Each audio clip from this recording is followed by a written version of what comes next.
He was right there, in the living room, pretending to be asleep with his phone lying face down on his chest. The faint blue glow of the television flickered across his face, but his eyes were squeezed shut just a little too tight. And I knew, in that gut-wrenching, soul-crushing way you just know things, that he was gone. He wasn't just asleep. He was gone from me, from us, from whatever this twisted, hollowed-out thing we called a relationship had become. How can someone be gone when they're physically right in front of you? How can a person you share a home with, a bed with, a life with, feel more distant than a stranger on the other side of the world? It's a question that had been scratching at the inside of my skull for years. But that night, as I stood in the doorway, the silence of the house screaming in my ears, the answer started to unravel, and it was tangled up in a web of whispered phone calls, sudden disappearances, and a single devastating diagnosis he'd once given himself. A diagnosis that he had OCD, about not finding me attractive. To understand how we ended up in that silent, cold living room, you have to go all the way back to the beginning. Before the shared house, before the international move, before I ever saw his face in person. You have to go back to a screen and a series of words that should have been the biggest, reddest flag I'd ever seen. But when you're lonely, you have a strange habit of convincing yourself that red flags are just festive. We met online, and no, it wasn't one of those cute stories where we bonded over a shared love for old movies or obscure bands. We met because he started an argument with me. I'd posted some silly, throwaway comment on a forum, something I don't even remember now, and he came at me, guns blazing. He twisted my words, accused me of being naive, of being disingenuous, of being 100 different things I wasn't. It was bizarre. It felt like he'd already formed this entire negative caricature of me in his head and was determined to prove it was true. Most people would have just blocked him and moved on. And a part of me, the rational part, screamed at me to do just that. But there was something else, something about the intensity of his focus. No one had paid that much attention to me in a long time. It was like standing in a blizzard, and suddenly someone lights a fire right in front of you. It's a dangerous, unpredictable flame, but it's warm. And I was so cold.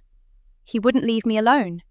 Day after day, message after message, they were a strange cocktail of insults and inquiries.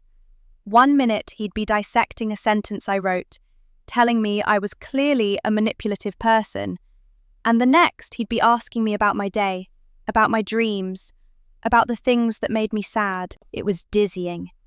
He seemed to think the absolute worst of me, but at the same time he acted like he couldn't get enough of me. My phone would buzz and my heart would do this stupid little flip-flop. Would it be the charming, inquisitive Liam today? Or the prosecuting attorney Liam? I never knew.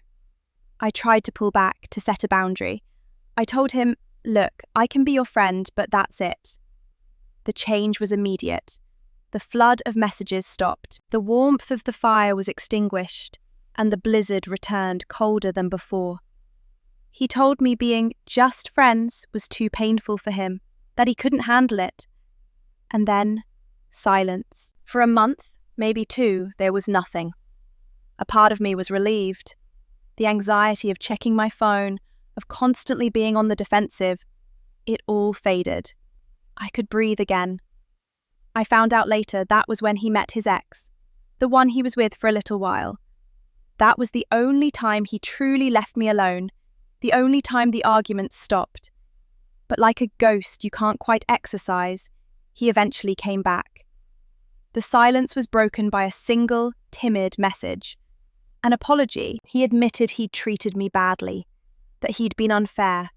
He said he missed talking to me more than he could explain, and I, being the fool that I was, let him back in. The old pattern started almost immediately, but this time they were more desperate. He needed my attention constantly. If I didn't reply to his texts within a few minutes, my phone would buzz again. "You there?" And then a few minutes later, "Guess you're busy." If my response wasn't a multi-paragraph essay, he'd accuse me of not being enthusiastic, of not wanting to talk to him. He'd say things like, "It's fine, I can tell you're not interested. Just go talk to whoever else you're talking to." He had this obsession with the idea that I had a roster of other guys, a lineup of replacements ready to go. He called them my backups. If I mentioned talking to a friend, he'd get sullen. "Just go talk to them then. Obviously they're more important." It was exhausting, like walking on a tightrope over a pit of his insecurities. I spent all my energy trying to balance, trying to reassure him, trying to prove that he was the only one I was talking to, the only one whose attention I cared about. I didn't realize at the time that he wasn't building a bridge between us.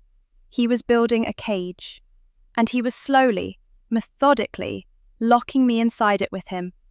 The pressure mounted day by day, message by message, until the conversation inevitably, and for him, deliberately, shifted. The nature of his attention changed, becoming more demanding, more physical, even through the screen. And I felt the walls of that cage closing in. The shift was gradual at first, a slow poisoning of our conversations. The emotional probing and intellectual sparring began to be replaced by something more primal. He started making comments about my body, about what he wanted to do with me. At first, I was flattered. Remember, I was overweight, I had crippling social anxiety, and the idea that someone, even this complicated, argumentative man, found me desirable was a potent drug. But soon, the flattery started to feel like a demand. The conversations became a one-way street, always leading back to that topic. If I tried to steer it elsewhere, to talk about my day or something I'd read, he'd grow distant, his replies becoming short, clipped. He'd accuse me of being a prude, of leading him on. He made me feel like my value, the only reason he was even talking to me, was tied to my willingness to play along with these fantasies. I felt pressured. It was a suffocating, invisible force. He never explicitly said, "Do this or I'll leave." But the threat hung in the air with every cold silence, every accusation of me not being enthusiastic enough. And so, I gave in. I engaged. I played the part he wanted me to play. And for a while, it worked. The arguments lessened. He was attentive again, praising me, telling me how much he wanted me. But it felt hollow, like I was an actress in a play I never auditioned for. All the while, he was weaving this beautiful narrative of acceptance. He knew all my deepest insecurities. I had laid them bare for him, thinking that's what you do when you build intimacy. I told him about my weight, about how I felt uncomfortable in my own skin. I told him about my social anxiety, how walking into a crowded room felt like walking into a roaring fire. He absorbed it all, and then he fed it back to me, perfectly packaged. "I don't care about any of that," he'd type. "I'm the last person who would ever judge you. I accept you for exactly who you are, no matter what." These were the words I had been starving to hear my entire life. They were the antidote to every cruel whisper, every judging stare, every moment I'd felt like I wasn't good enough. He became my safe harbor, this one person in the entire world who saw the real me and didn't run away. Or so I believed. The idea of meeting in person became the next logical step, the ultimate validation of everything he'd been promising. I was terrified, but I was also buzzing with a dangerous kind of hope. This was it. This was when the online fantasy would finally become a real, tangible thing. I dieted before that first meeting. Not because he asked me to, not explicitly, but because his words had planted a seed. I wanted to be better for him, to be closer to the version of me I thought he deserved. I wanted to walk into that airport and see his face light up, to prove that his acceptance of me wasn't a mistake. The day we met, my hands were shaking so hard I could barely hold my suitcase. I saw him standing there, and for a split second, everything felt real. He looked like his pictures, he smiled, he hugged me. But the air around him was different. It was cool, distant. The warmth I'd grown so accustomed to through the screen just wasn't there. The rejection wasn't a single dramatic moment.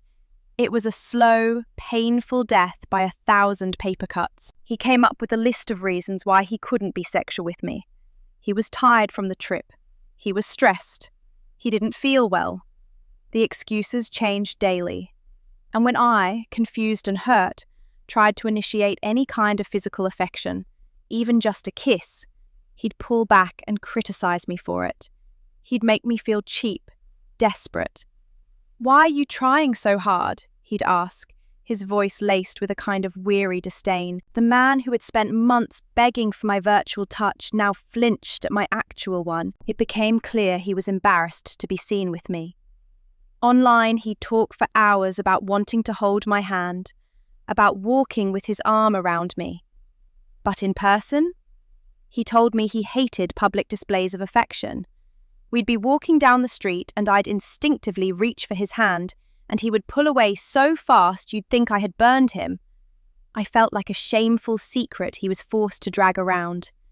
The few times we were intimate, it felt clinical, forced. There was no passion, no connection.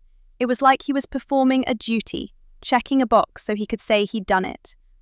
I would lie there afterwards, feeling more alone than I ever had in my life, with him breathing softly beside me, 1,000,000 miles away. And then the money started. I was in a tough spot financially, and he knew it. He offered to help, sending me money online. It felt like a lifeline, a gesture of care in the midst of all the coldness. He continued to help after we met, insisting on buying me things, paying for meals. But this generosity came with strings, invisible at first, but they were there. Every dollar he spent was an entry in a ledger he kept in his head. He would hold it all over me, every gift, every meal, every bit of support. If I disagreed with him or expressed my hurt over his behavior, he'd throw it back in my face. The accusation was always the same. I was ungrateful. How dare I complain when he was doing so much for me? His financial support wasn't a gift. It was an anchor, weighing me down, making it impossible to leave. And then he dropped the biggest anchor of all. He asked me to move to the UK with him. My entire being screamed, "No!" I told him I shouldn't, that it was a terrible idea. "I don't have enough money," I said, a valid, practical reason. "I can't support myself there." "Don't worry about that," he said, his voice smooth and reassuring, the same voice that had once promised unconditional acceptance. "I'll support you." And so I went. I packed my life into a couple of suitcases and crossed an ocean for a man who cringed when I touched him. The entire time I was there, from the moment I stepped off the plane, I felt a loneliness so profound it was like a physical ache in my chest. He frequently turned me down for any kind of intimacy, shamed me when I tried, and made me feel utterly and completely unwanted. Everything he did for me, from making a cup of tea to driving me to the store, seemed like an immense chore. He'd sigh, he'd drag his feet, he'd make it clear that my very existence was an inconvenience. Some days we wouldn't do anything together at all. We'd exist in the same house, but in separate orbits, barely even speaking. The silence was deafening, and when I finally couldn't take the silence anymore, when my sadness or frustration would bubble to the surface, he'd just leave. He'd get up, walk out of the room, and shut the door, leaving me alone with my tears and the crushing weight of his indifference. It was during one of these bleak, silent periods that he finally gave his cruelty a name. He told me he had OCD, not about cleaning or checking locks. He told me he had OCD about not finding me attractive. The words hung in the air between us, ugly and sharp. "I have OCD about not finding you attractive." He said it so calmly, so matter-of-factly, as if he were diagnosing a flaw in a piece of machinery, not gutting the person he claimed to love. It was, without a doubt, the most creatively cruel thing anyone had ever said to me. It wasn't just, "I'm not attracted to you." It was a clinical, pathological condition. My unattractiveness was, in his world, a recurring, intrusive thought he couldn't escape. It explained everything he said. The flinching, the rejection, the coldness. It wasn't his fault, you see. It was his disorder. And what could I say to that? How do you argue with a self-diagnosis so perfectly engineered to absolve him of all responsibility? He started taking medication shortly after, something he claimed a doctor prescribed for his anxiety and OCD, and he announced that it had completely killed his libido. It was the perfect, airtight excuse. Now, not only was he pathologically unattracted to me, but he was also chemically incapable of intimacy. He had constructed the perfect fortress of rejection, and I was left outside, banging on the walls, while he sat comfortably inside, free of blame. The thing is, I was already changing. The weight I'd started to lose before I met him continued to drop off. A few months after I moved to the UK, I was at a healthy weight for the first time in my adult life. I started to care more about how I looked, buying new clothes, doing my hair and makeup. I wasn't doing it for him, not really. I was doing it for me. I was trying to find a version of myself I could actually like, a person who felt a little less invisible, a little less wrong. And a funny thing started to happen.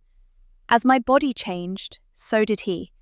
It was subtle at first, a lingering look, a compliment that sounded almost genuine. He was still on the medication, still claiming to have zero libido, but the interest, the physical interest he denied for so long, started to flicker back to life. Then came the comment that confirmed everything I already suspected. We were having a rare, almost pleasant conversation, and he looked at me, a strange look on his face, a mixture of something I couldn't quite place. Maybe regret, maybe desire. And he said, "You know, if you looked the way you do now when we first met, I would have been all over you." There it was, the truth, stripped bare of all his clinical excuses and psychological justifications. It was never about OCD. It was never about his libido-killing medication. It was about my weight. It was always about my weight. The unconditional acceptance he had promised me was conditional after all. The condition was a number on a scale. That flicker of renewed interest didn't last long. It was as if admitting the truth aloud soured it for him. The brief period of warmth receded, and the distance between us grew into a chasm. He started spending longer and longer periods of time in the bathroom, always with his phone. I'm not talking about 10 or 15 minutes, I mean an hour, sometimes 2. The sound of the shower would be running, but I knew he wasn't in there. I'd walk past the door and hear the faint, telltale sound of him chuckling softly at something on his screen. He started avoiding me again, but this time it was different. It wasn't just passive indifference. It was active, deliberate avoidance. He blamed me for everything. His unhappiness, his stress, his feeling of being trapped. He told me I had ruined his life. He'd talk about breaking up, about how this was all a huge mistake. But he never made a move to actually end it. He'd just dangle the threat in front of me, another tool of control, another way to keep me on that tightrope. "You make me feel like a bad person," he'd say, and the guilt would wash over me, even though I knew, deep down, that I was just reacting to his cruelty. When I'd finally break and complain about how he was treating me, how lonely and unwanted I felt, he'd turn it back on me with stunning efficiency. "Well, if I'm so bad, why are you still here? Why don't you just leave?" And one day, I decided to call his bluff. After another brutal argument, where he painted me as the source of all his misery, I started packing a bag. I didn't have a plan. I had no money, nowhere to go. But I couldn't take it anymore. The apathetic cruelty was one thing, but this constant, active blame was eroding my very sense of self. He walked in and saw the open suitcase on the bed. The anger on his face vanished, replaced by a sudden, jarring panic. He begged me not to go. He cried. He told me he was sorry, that he didn't mean it, that he was just stressed and taking it out on me. He held on to me, and it was the first time he'd initiated physical contact in months that wasn't a perfunctory, passionless act. It felt desperate, and it felt completely disingenuous. But again, like a fool, I stayed. We went on a trip to another country not long after that, a trip that was supposed to be a fresh start. It was anything but. He was even more distant, more sullen. He complained about everything: the food, the hotel, the city, and most of all, about being there with me. He would walk 10 paces ahead of me on the street, his headphones in, lost in his own world. If I tried to start a conversation or point something out, he'd give me a one-word answer without even looking at me. He called me codependent and needy for wanting to spend time with him on a vacation he had planned. During every single argument, and there were many, he would weaponize the 3 words that were guaranteed to break me. I don't love you.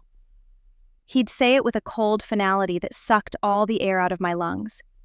He criticized my anxiety, which was, of course, through the roof. Why can't you just be normal? He'd snap as I struggled to breathe through a panic attack brought on by his relentless emotional abuse. When we got back to the UK, the suspicious behavior went into overdrive. He was cheating. I didn't have concrete proof yet, but I knew it in my bones. The late nights on his phone, the secret smiles, the way he angled his screen away from me whenever I walked into the room. It was a classic textbook script, and whenever I dared to question him, to point out the inconsistencies in his stories, he would explode. He'd call me controlling, abusive, crazy. It was a masterclass in gaslighting. The irony was staggering. This was the same man who, when we were just talking online, would accuse me of cheating if I took 10 minutes to reply to a text. He had created a world where his own egregious behavior was off limits, while my slightest question was a sign of my fundamental derangement. I was the crazy one for noticing that he was gone. The house became a map of his avoidance. He had his designated escape routes, his sanctuaries where he could be free of me.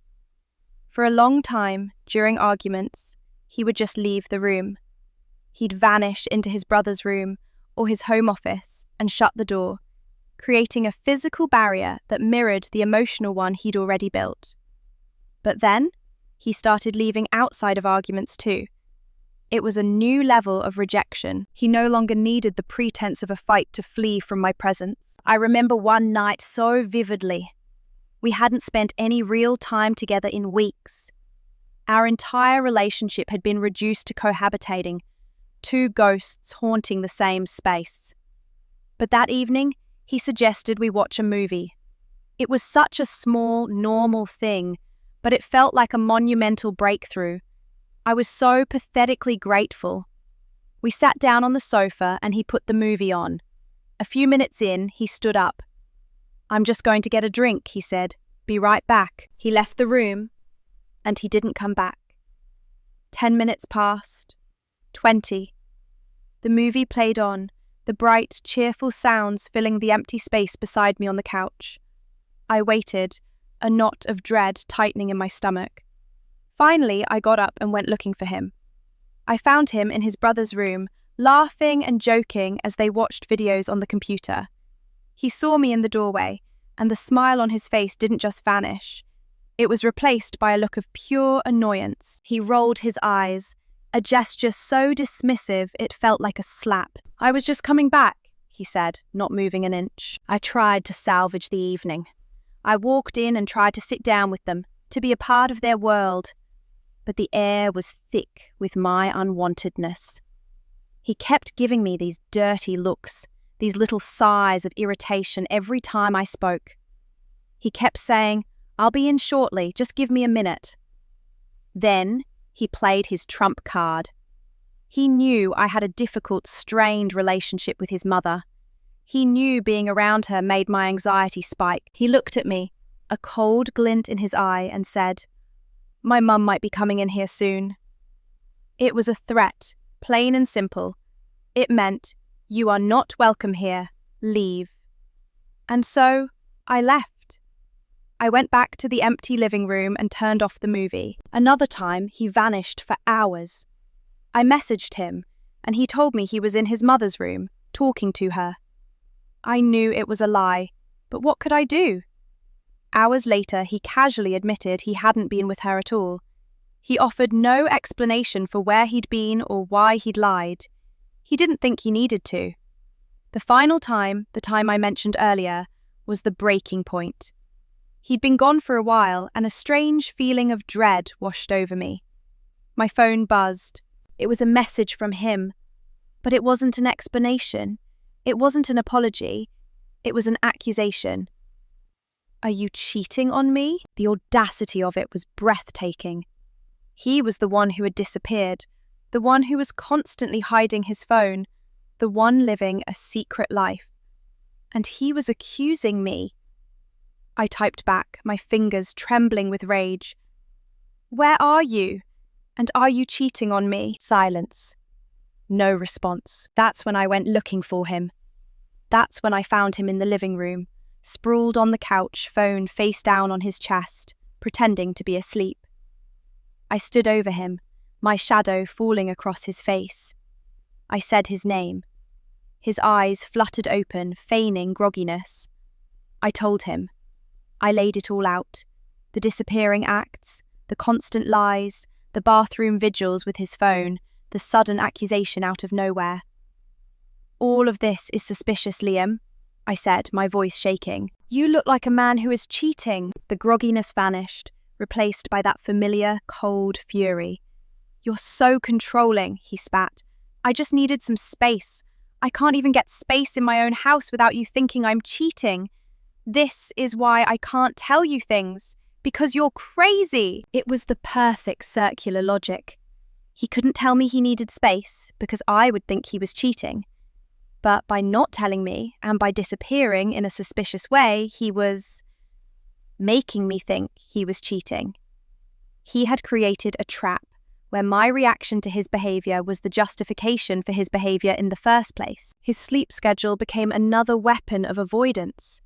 He'd stay up all night, glued to his phone or laptop, clicking and typing away in the dark. Then he'd sleep until the late afternoon. Or he'd set an alarm for some ungodly hour, like 4 a.m., and slip out of bed while I was asleep. We were living completely opposite lives under the same roof. This meant we spent virtually no time together, and he didn't seem to care in the slightest. In fact, he seemed to prefer it. He started leaving the room in the mornings, even before I was fully awake. I'd stir, and he'd be grabbing his phone and earbuds and heading for the door. When I asked him why, he said he didn't want to wake me with noise. This was a man who had never before shown the slightest concern for my sleep, who would happily watch loud videos in bed next to me. It was another lie, another flimsy excuse for escape. When I'd complain, when I'd say, "We never spend any time together," his response was always the same, delivered with an exasperated sigh. "What are you talking about? We're together 24/7. To him, being in the same house, breathing the same air, constituted spending time together.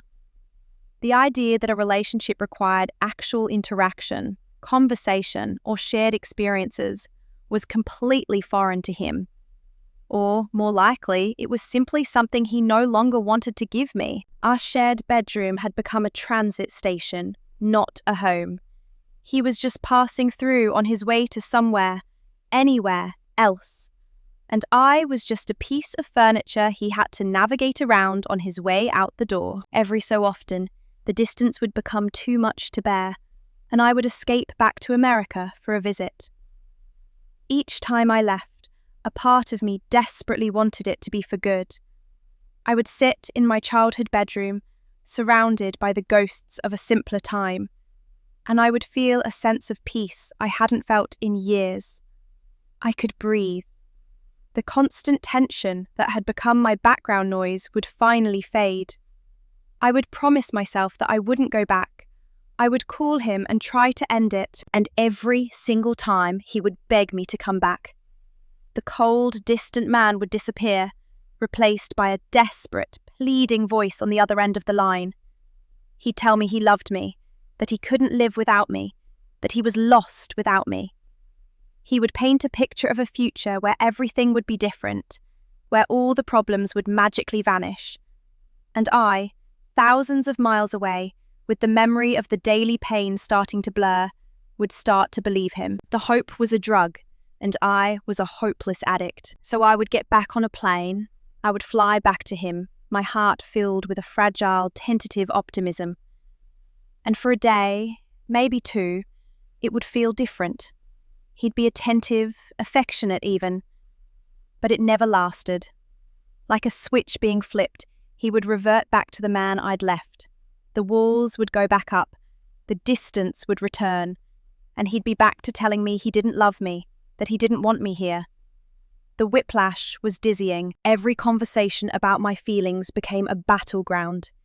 If I tried to explain how his behavior made me feel, how lonely and rejected I was, he'd twist it.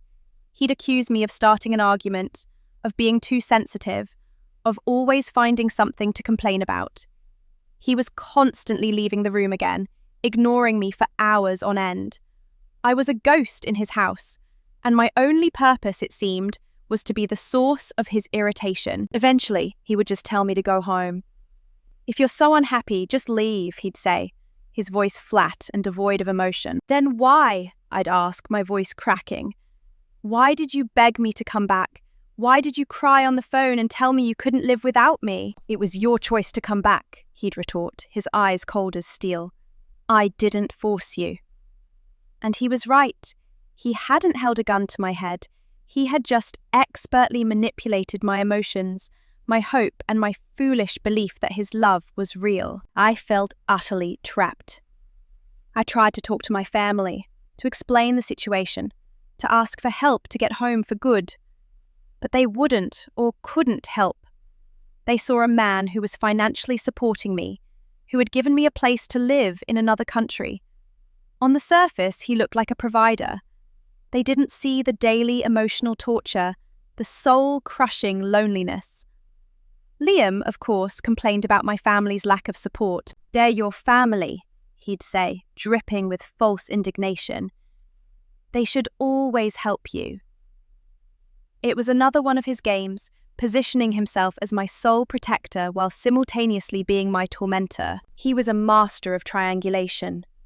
When it seemed like my aunt was finally starting to understand, when she was on the verge of offering to help me leave, he would somehow find a way to get her on the phone during one of our arguments. I don't know what he said to her, but whatever it was, it worked. After their call, she would go back on her offer, suddenly convinced that I was the problem, that I was being ungrateful or unreasonable. Liam would then deny having anything to do with her change of heart, and would immediately go back to being angry with her and the rest of my family for not helping me. He was playing everyone, isolating me completely, ensuring I had no way out. Last year, he had his volunteering and his college classes. For a brief period, he invited me to go with him. It felt like a breakthrough.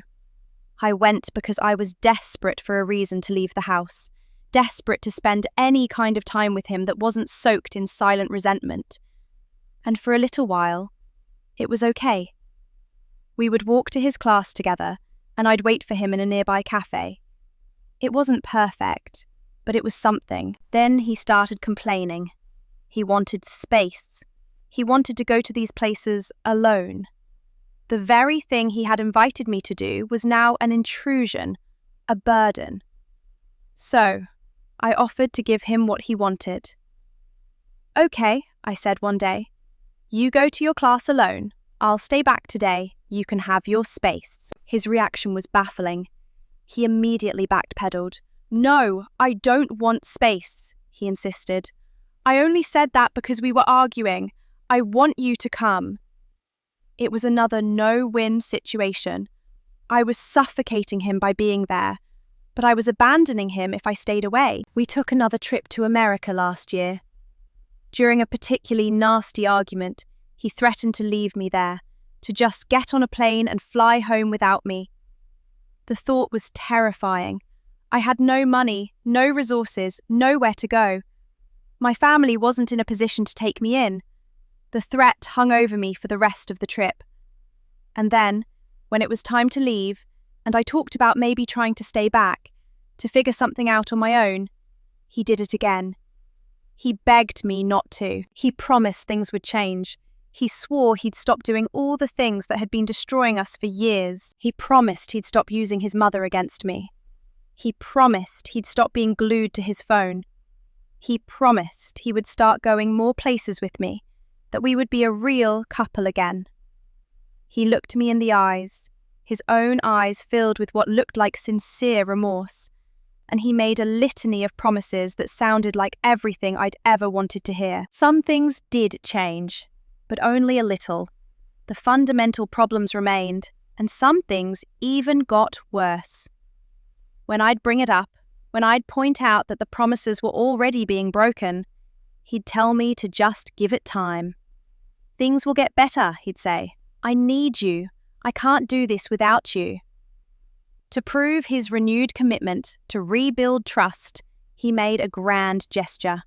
He offered to turn on his phone's location sharing 24/7.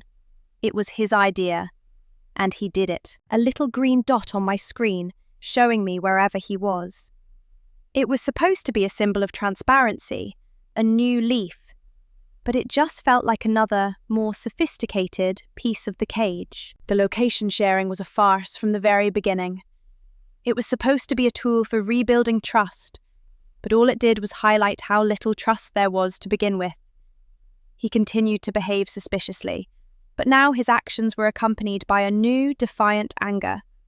Whenever I questioned him, he'd snap, "My location is on. What more do you want from me?" The green dot on the map became his shield, a technological alibi he could hide behind. It didn't matter if he was sitting in his car for an hour in a random parking lot, or if his quick trip to the store took 2 hours and involved a detour to a part of town he had no reason to be in. The location was on, therefore he was innocent. My questions weren't just questions anymore. They were proof of my paranoia, my inability to trust him even when he was being so transparent. It didn't take long for the grand gesture to become a burden to him. One day, he was heading out to his volunteer work and he asked to turn the location off. "The timeline feature is too invasive," he complained, referring to the part of the app that showed his movements throughout the day. "It feels wrong. I feel like I'm being monitored, and I'm innocent." This was the same complaint he'd made the year before. The first time he'd briefly turned it on, and then quickly decided it was too controlling. His innocence was a fragile thing, apparently, unable to withstand the faintest scrutiny. He was doing more and more things that screamed cheating, and my mere presence started to feel like an irritation he could no longer tolerate. He started complaining about the lack of space again, but this time his words were sharper, more personal. "I have no space," he'd say, looking at me with a tired resentment. "I wake up to you every morning and I go to bed with you every night. You are always here." He said it like it was a prison sentence. The man who had begged me to cross an ocean for him now resented the very air I breathed in his home. My interests became another target for his disdain. I tried to share something with him, an article I read, a funny video, a piece of music I loved, and he would just shut it down. "I'm not interested in that," he'd say flatly. "That's girl stuff. I'm a man." Then he'd go back and forth, one day saying he was interested, the next day reverting back to his dismissive stance. It was another way to keep me off balance, to make me feel small and foolish for even trying to connect with him. Conversations became impossible. I would try to talk about anything, something to fill the suffocating silence, and he would just say, "I don't have anything to talk about." He blamed it on us being together too much. What is there to say? We do everything together, he'd claim. A ludicrous statement, given that he spent most of his time actively avoiding me. He also started quoting his mother constantly. My mom says all of our issues are because we don't have enough space from one another, he'd report, as if quoting from a sacred text. He was using her as a mouthpiece for his own desires, laundering his own resentment through her so it sounded like sage advice instead of cold rejection. He started snapping at me for wanting to go places with him, even places we used to go together without any issue. I needed to go to the dentist, and he had an appointment on the same day. He agreed that I could go with him, with the understanding that we would go somewhere else together afterwards. A desperate attempt on my part to manufacture some semblance of a normal couple's outing. I sat in the waiting room while he had his appointment. Later that night, he threw it in my face. He accused me of going with him to spy on him. My presence was now an act of surveillance. The sleeping pattern games returned with a vengeance. He'd either stay up all night or wake up hours after I'd gone to bed, and he'd try to hide it. I started to get the distinct feeling he was trying to sneak out of the house. A few times, I woke up in the dead of night to find him fully dressed, creeping around the room. He'd always have a ready-made excuse. I was just getting a glass of water. I thought I heard a noise outside. One morning, I woke up much earlier than usual to find him up and dressed. He looked startled to see me awake. I was just going to the post office, he stammered, even though the post office wouldn't be open for another 3 hours. I sat up in bed. Okay, I said. I'll come with you. The look on his face was a mixture of panic and fury. He immediately went off the idea, grumbling about being tired, and got back into bed, where he lay with his back to me, rigid with anger. His resentment was a constant, simmering presence in the house. He complained relentlessly about being stuck with me, and about my family not doing more to help get me out of his life. He even started challenging my aunt directly, trying to provoke a fight, asking me, "Aren't you angry with her? Why aren't you more angry?" He seemed annoyed that I wasn't joining him in his rage, that I wasn't helping him burn the last of my bridges. He lived with his parents. We were together far more than most couples, a fact he used to champion. He used to tell me he didn't mind it, that with anyone else he'd get fed up, but with me it was different. Now, it seemed, he wanted nothing more than for me to be gone. He blamed it on our arguments, but the arguments were almost always my reaction to his appalling treatment of me. I wasn't arguing. I was trying to survive. For weeks now, he's been visibly annoyed by me. Everything I do seems to bother him. He's bothered if I talk to him, bothered if I'm quiet. He's bothered if I ask him for something, bothered if I do things for myself. He doesn't say it directly, of course. He lets it build up inside him until it spills out in passive-aggressive comments or sudden explosive outbursts over nothing. He's a volcano of resentment, and I am just living at the base, waiting for the next eruption. I've spent the last few weeks living in a house that feels like it's made of thin glass. Every step I take, every breath I draw, feels like it might be the one that finally shatters everything. I try to give him space. I really do. He spends every other day buried in his video games or watching videos alone, and I retreat into the corners of the room, trying to make myself as small and as quiet as possible. For a long time now, the only thing we've done together is watch shows at night. It's our only point of contact, a flickering screen between us to bridge the growing silence. I try to reach out. I try to have a conversation, to ask him how he's feeling or what he's thinking, but he just shuts me down. I don't have anything to talk about, he says, his voice flat. We're together too much. There's nothing new to say. I have plenty to say. I have a whole world inside my head that I'm dying to share with him. But whenever I start, he cuts me off. He looks at his phone. He sighs. He makes it so painfully clear that he isn't interested, that the words just die in my throat. A few days ago, he bought an old PS3.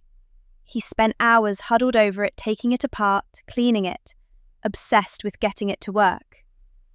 I tried to interact with him, to just be near him. I even offered to go get us some food so he wouldn't have to stop. But even that, a simple, kind gesture seemed to irritate him. He looked at me like I was an intruder in my own home. Later that night, when we were finally supposed to watch something together, he exploded. "I feel like I don't get any uninterrupted breaks," he yelled. "I'm constantly being interrupted." I just stared at him. He'd spent the entire day doing exactly what he wanted to do, and my 2-minute offer of food was an interruption? It was absurd. It was cruel. But it got worse. The next day he was playing a game, and I tried to talk to him about something important, something regarding our living situation. He snapped again. He told me he was tired of me showing him things, tired of me showing him my shit, as he put it. Then, seeing the look on my face, he backtracked. "I didn't mean it," he muttered. "I'm just angry about something else." But the damage was done. The mask had slipped again. Then came the night of the water bottle. It sounds like such a small thing, doesn't it? But in a relationship that's already dying, the smallest things are often the most telling. We'd had what I thought was a good day. He'd gone to his class, we'd come back and made dinner together, and we'd actually talked. He asked me to show him some of the things I'd been watching, and for a few hours I allowed myself to feel a flicker of hope. Maybe things were changing. Maybe we were finally turning a corner. We put on a show after dinner. I had to pause it a few times. I needed to get my glasses. I needed to get settled. Each time I hit pause, I could feel the tension radiating off him. Finally, I asked him a favor. I was in physical pain, a chronic issue I've been struggling with, and I asked him if he could refill my water bottle. I'd asked him earlier and he'd said yes, but he hadn't done it. "I don't remember you asking," he snapped.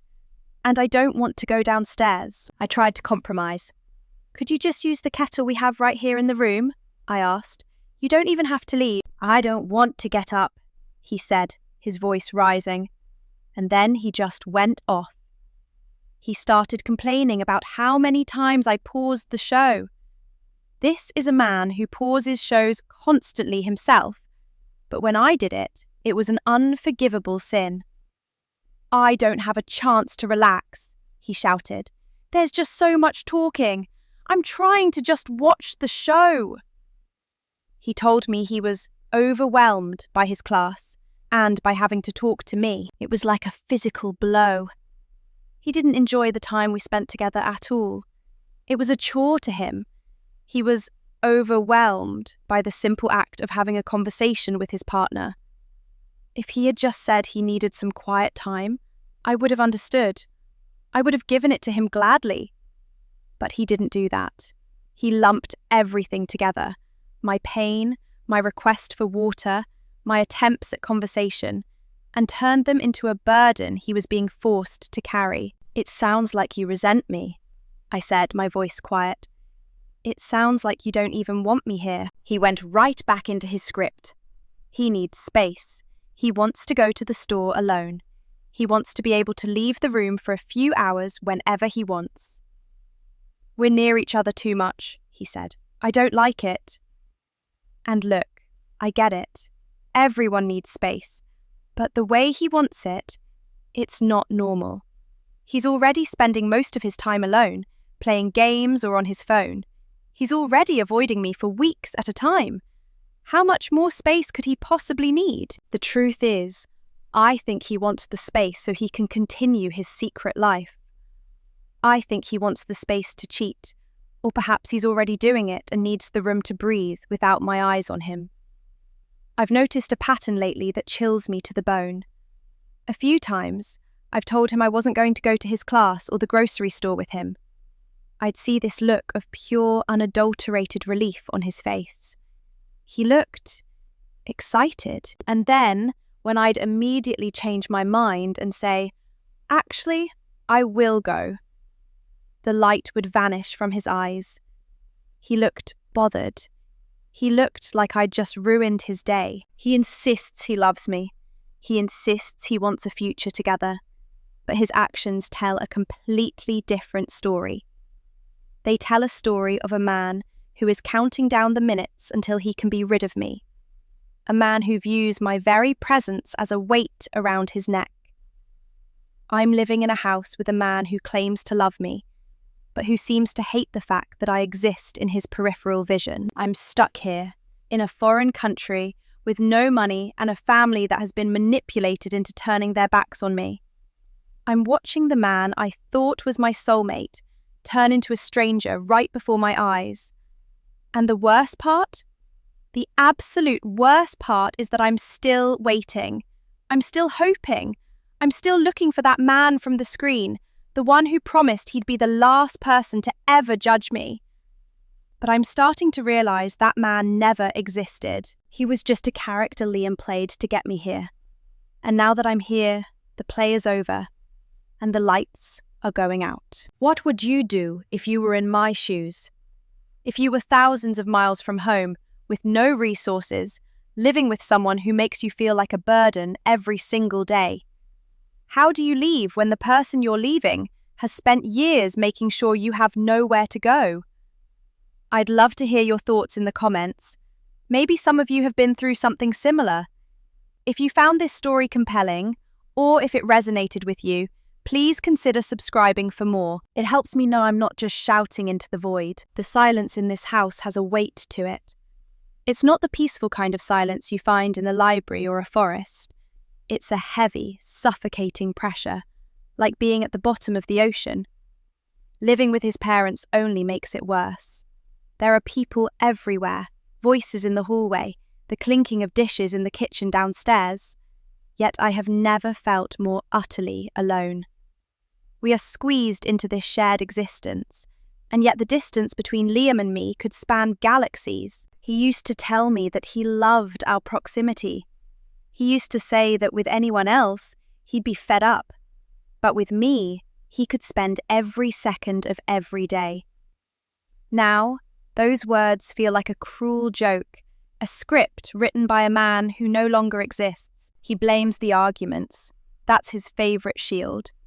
We fight too much, he says, as if the fights just happen like bad weather, as if he isn't the one seeding the clouds.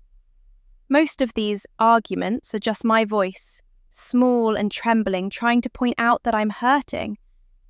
It's me reacting to the way he looks through me, the way he sighs when I enter a room, the way he treats every small request for affection like a demand for his kidney. He doesn't talk to me about what's bothering him, he just lets it rot inside, building up a reservoir of silent resentment until it overflows in these sharp, passive-aggressive barbs that catch me off guard. I try so hard to give him the space he claims to crave.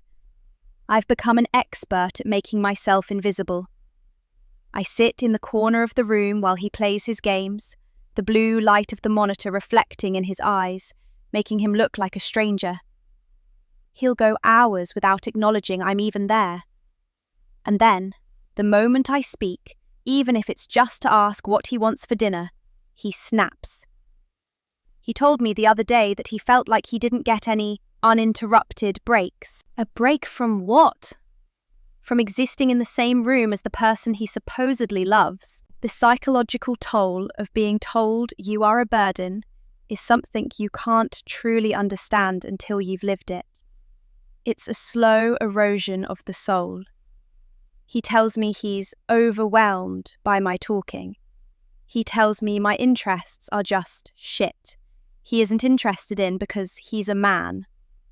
It's such a calculated way to make me feel small, to make my world seem trivial and annoying. He's created this narrative where I am a needy, codependent anchor dragging him down, while he is the long-suffering saint just trying to get a moment of peace. But then I see the cracks in his story. I see the moments where the need for space looks a lot more like a need for a cover story. Take the grocery store, for example. Such a mundane, everyday task. Last week he was getting ready to go, and I told him I'd stay back. I was tired, my head hurt, and I thought, okay, I'll give him that space he keeps begging for. I watched his face. For a split second, the mask of the tired, overwhelmed boyfriend dropped. His eyes lit up. There was a genuine, unmistakable spark of excitement. He looked relieved. He looked like a man who had just been given a get-out-of-jail-free card. It made my stomach turn.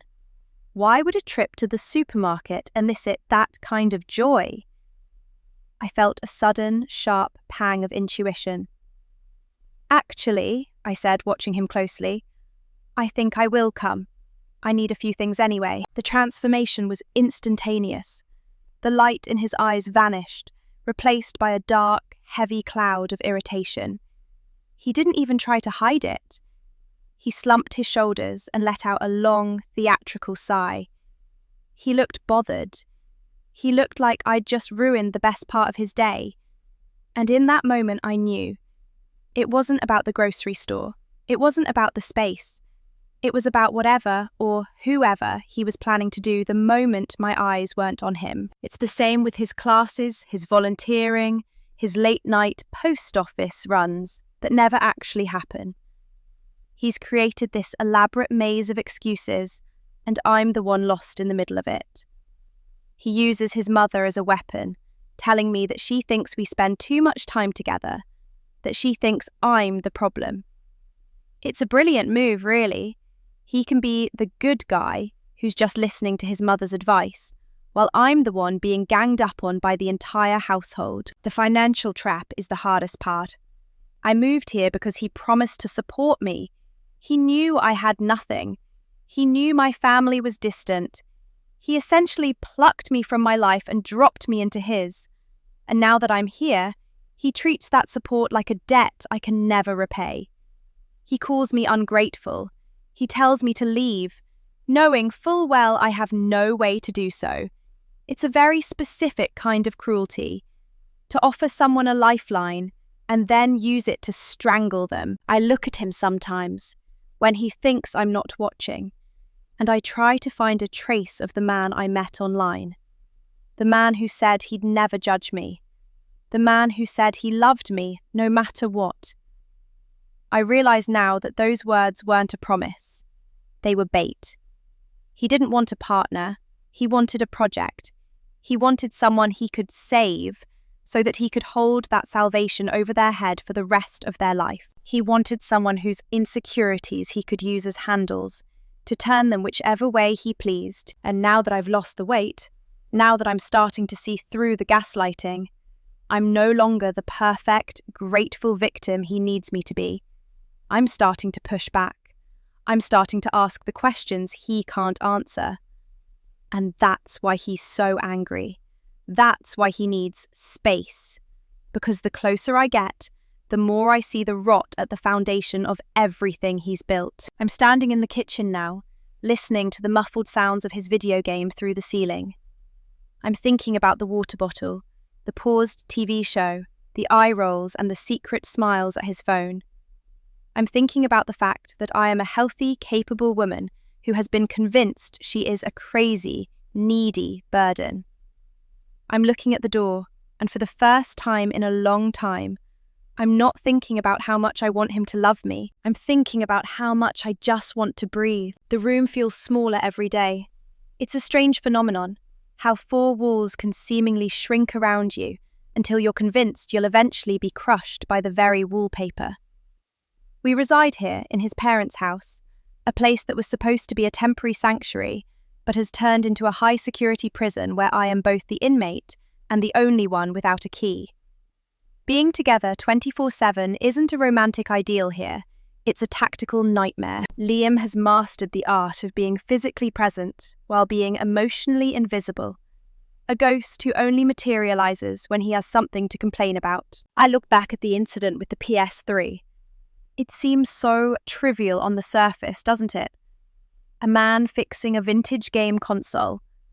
But in the ecosystem of our dysfunction, it was a declaration of war. He spent days hunched over that plastic box, his tools scattered across the desk, his focus so intense it felt like he was trying to perform open-heart surgery. I stayed back. I gave him the space he's always weaponizing against me.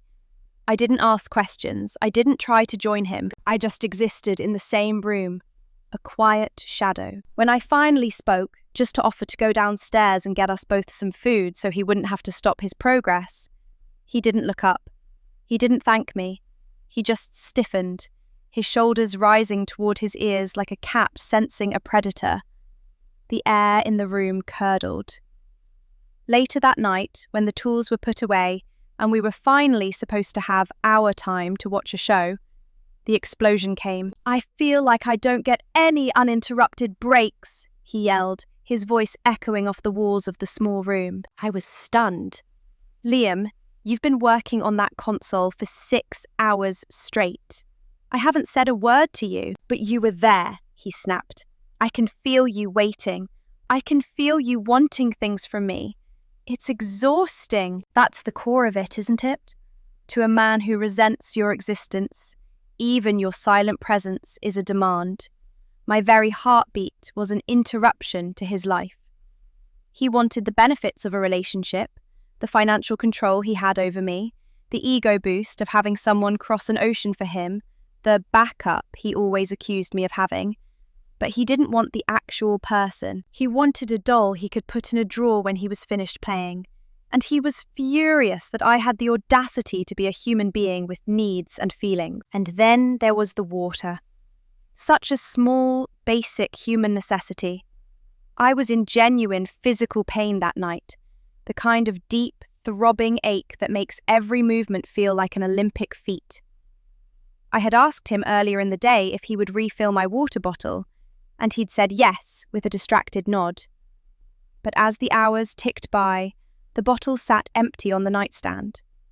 When the show was finally on, the one time we were actually together, I asked again, "Can you please just fill this? I'm really hurting." "I don't remember you asking," he said, his eyes glued to the TV. "And I don't want to go downstairs. I'm trying to relax." "We have the kettle right here," I pointed out, gesturing to the small station in the corner of the room. "You don't even have to leave the room.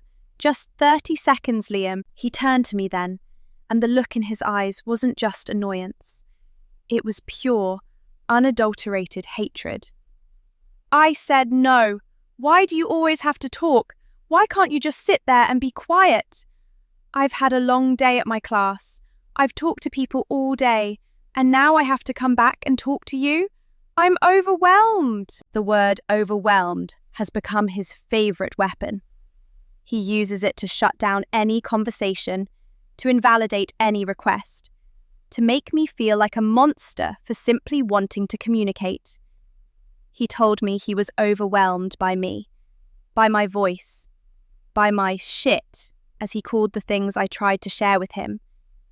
He had spent the day at his class, laughing and talking with classmates, being the charming, innocent Liam everyone else sees. But the moment he stepped through the door, the mask came off, and I was the one who had to pay the price for the energy he spent being a decent person to strangers. He complained about how many times I paused the show.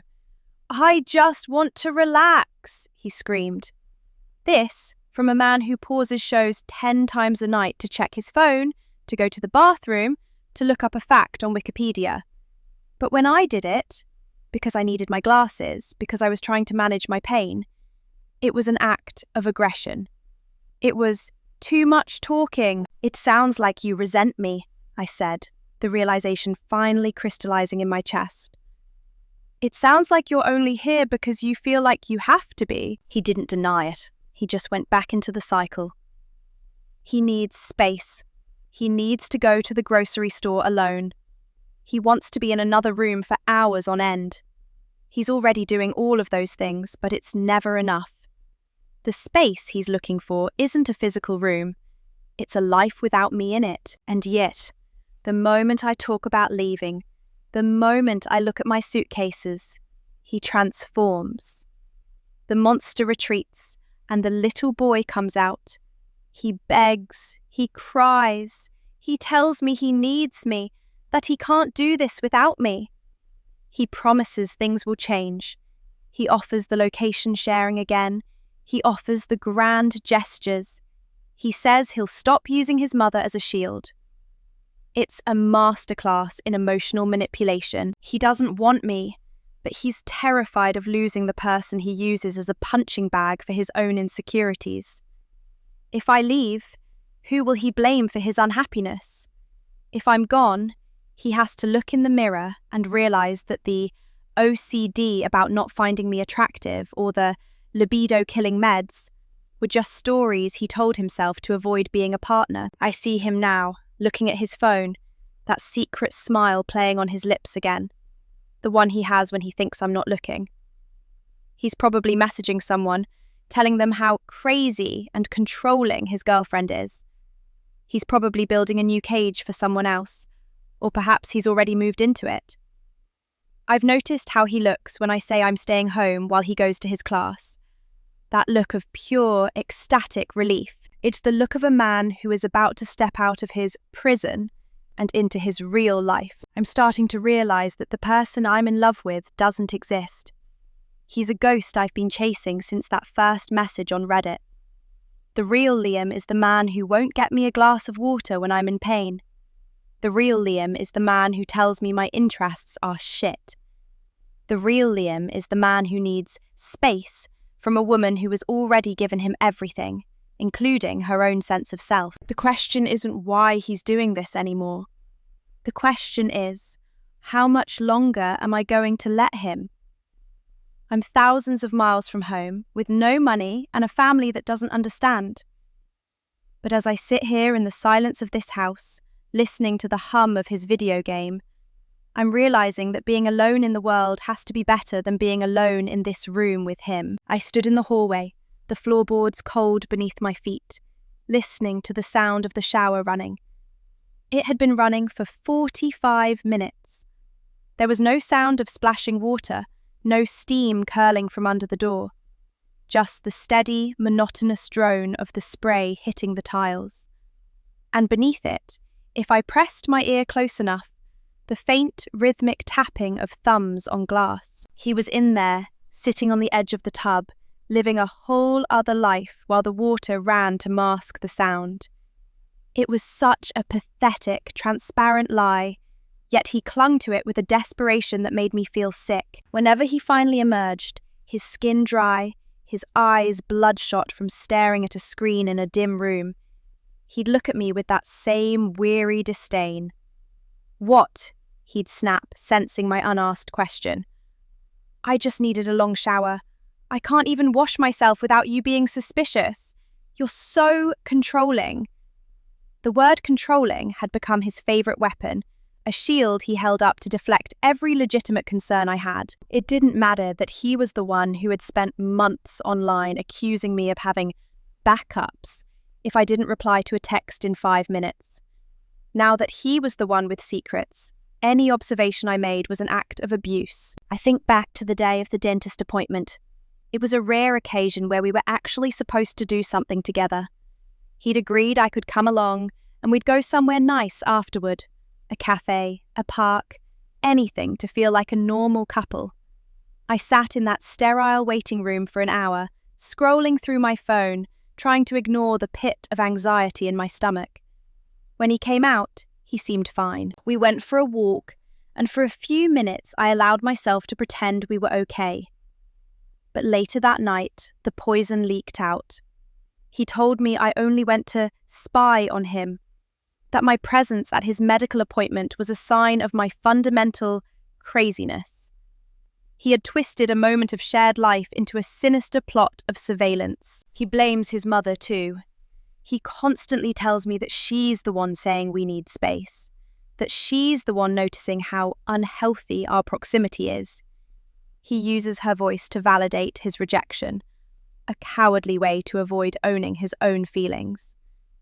We live in his parents' house, and yet he makes me feel like a squatter, a burden they're all just barely tolerating. He complains about my family not helping me, yet he's the one who calls my aunt during our worst moments, whispering in her ear, convincing her that I'm the problem, until she withdraws her offers of support.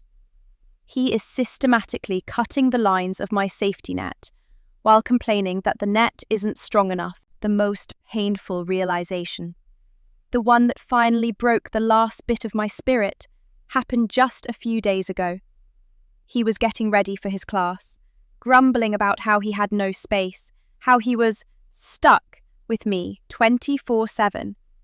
I felt that familiar surge of guilt, that desperate need to fix things. "You know what?" I said, trying to sound cheerful. "I'll stay home. You go to your class, go to the store, take all the time you need. I won't go with you." I watched him. I didn't look away, and I saw it. The mask didn't just slip. It fell off completely. His entire face transformed. The heavy, burdened expression vanished, replaced by a look of pure, unadulterated excitement. He looked happy. He looked like a man who had just been told he was free. He looked relieved that I wouldn't be there. But then the fear hit me. The fear of what that relief meant. "Actually," I stammered, my heart racing, "I changed my mind. I'll come. I have some things I need to do anyway." The light in his eyes died instantly. It was like watching a candle being snuffed out by a cold wind. He looked bothered. He looked angry. He looked like he'd just been sentenced to another day of hard labor. That was the moment I realized he doesn't just need space. He needs a life that doesn't include me.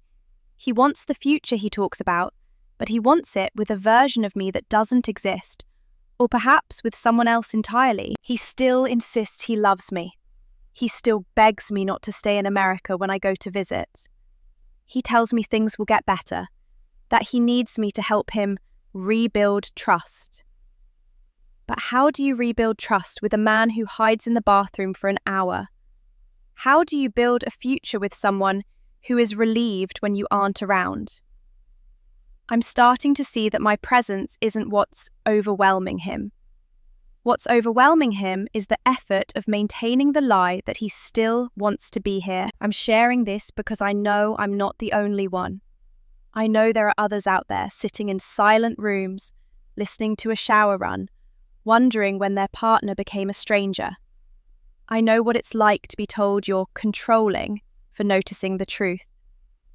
If you've ever felt like a guest in your own relationship, or if you've dealt with a partner who uses space as a weapon, please share your story in the comments. We spend so much time feeling alone in these situations, but hearing from others can be the first step toward realizing we aren't crazy. And if you want to hear more stories like this, stories of survival, of heartbreak, and the messy reality of relationships, please hit that subscribe button. It helps me continue to share these experiences and reminds me that even in the deepest silence, there are people listening. As for me, I'm looking at the door. I'm looking at my suitcases. And for the first time in years, I'm not thinking about how to fix him. I'm thinking about how to save myself. Because the man who promised he'd be the last person to judge me has become my harshest critic. And the home he promised me has become a cage I no longer want to live in. The space he wants? I think it's finally time I gave it to him. Permanently.